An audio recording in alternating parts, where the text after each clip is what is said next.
In the last video, we heard how the WTO, or the World Trade Organization, came about after an agreement in 1947 called the General Agreement on Trade and Tariffs, and that between 1947 and the 1970s there were 7 further multilateral trade agreements, or rounds as they're called.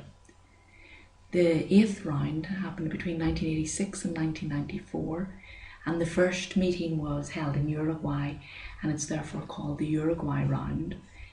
And at this Uruguay Round there were 30 new agreements signed. One of these was to form the institution now known as the WTO, the World Trade Organization. Between the 1940s and the 1970s, developing countries didn't engage fully with these agreements, and they tended not to open their countries to imports nor gain from reciprocal agreements. This changed in the 1980s, and there was probably 2 main reasons for this. We had the East Asian miracle, so countries such as Taiwan, South Korea opened up to trade and made dramatic economic progress. There was also pressure from the International Monetary Fund and from the World Bank on developing countries to liberalise their markets.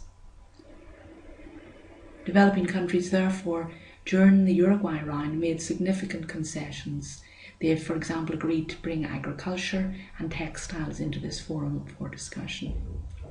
As a result of these negotiations, they reduced their tariffs, reduced their subsidies, and they reduced or stopped quantitative restrictions on imports. They agreed to include agriculture in discussions, and they agreed to extend the discussions outside the trade in goods to include the trade in services. And they also agreed to include intellectual property rights in the discussions.